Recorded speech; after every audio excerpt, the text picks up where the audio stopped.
Sit down, gentlemen.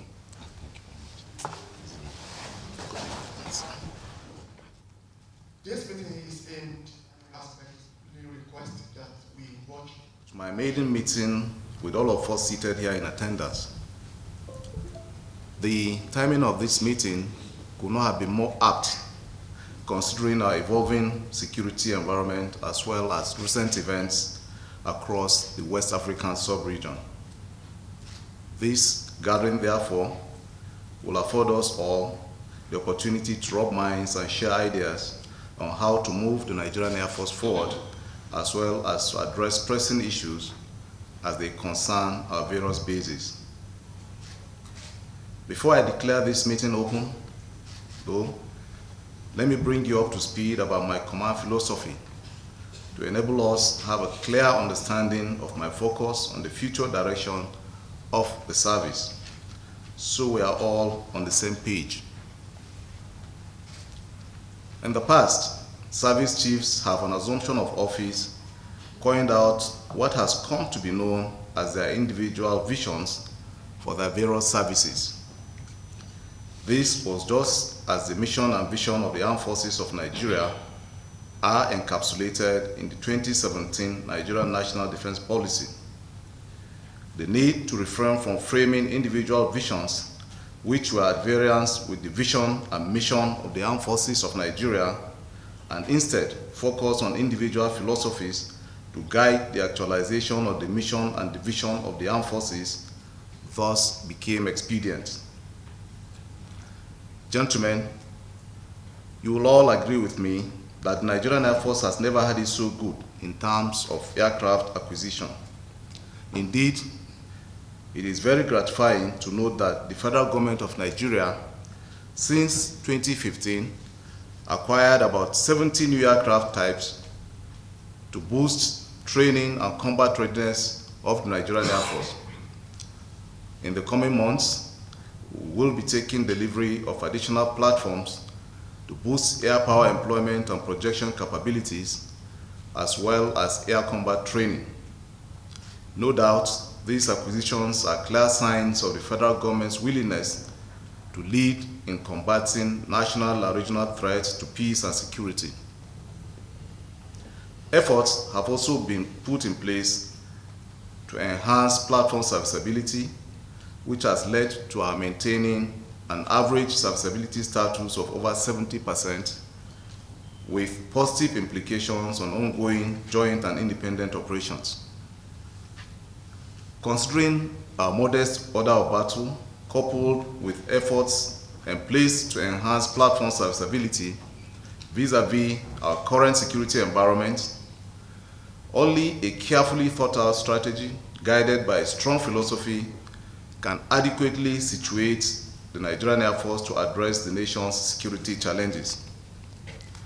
My philosophy, therefore, focus on how we intend to accomplish the NAF's mission as espoused in the 2017 Nigeria National Defense Policy document. Accordingly, the focus of my command philosophy is to transform the Nigerian Air Force into an agile and resilient force that effectively meets the air power demands of national security in all operational environments. To achieve this, I intend to leverage on technology, innovation, lessons learned, as well as the personnel and fleets at our disposal to effectively checkmate the security threats confronting our dear nation.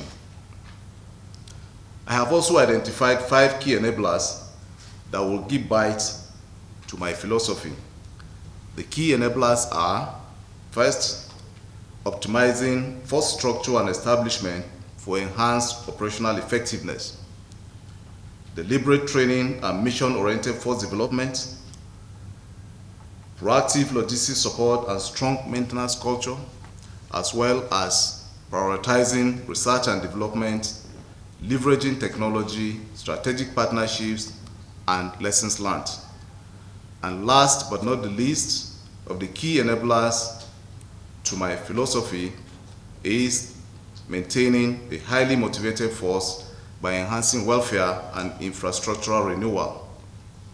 I am confident that the actualization of my philosophy would lead to the attainment of the main objective of the 2017 Nigerian National Defense Policy, that security is a cornerstone of development and progress in a free society which guarantees the well-being of citizens and the stability of the Nigerian state.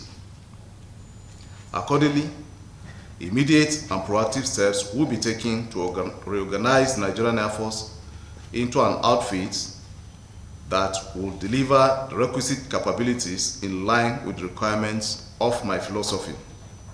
It is expected that our personnel will also peruse and key into my philosophy for the service to enable them have a clear understanding of my focus on the future direction of the service and for us all to be on the same page.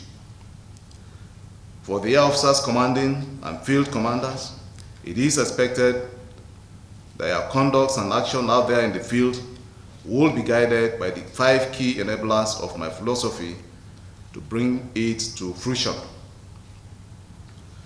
At this point, I must state that the contemporary operating environment within our shores and across the West African sub-region can be aptly described as diffuse and complex.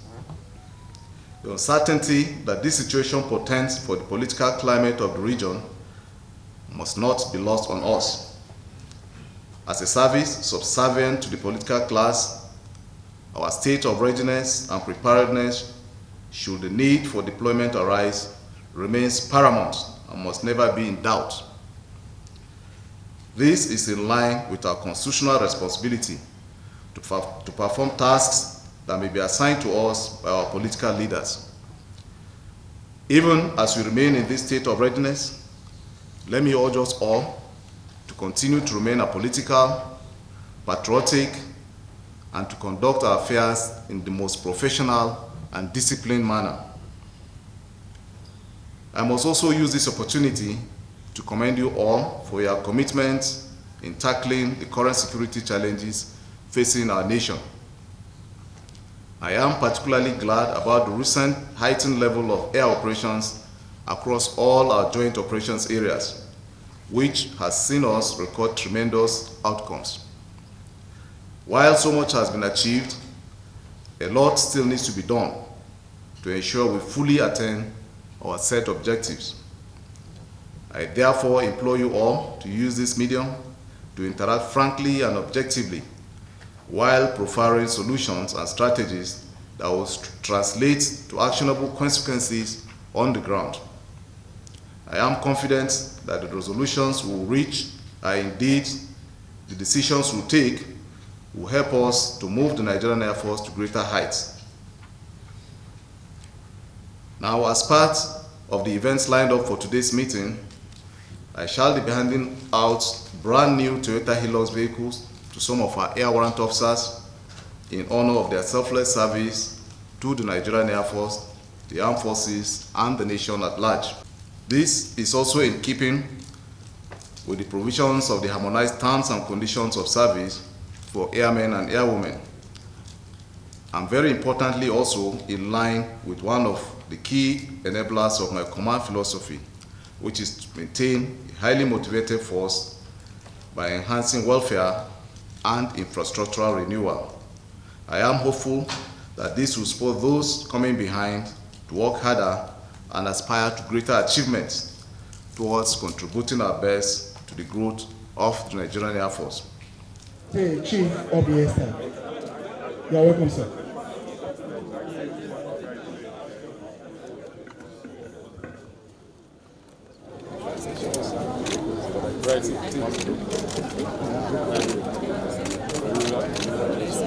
Congratulations. Congratulations. For personnel of the Nigerian Air Force to carry out the Abdullahi S8. Sir.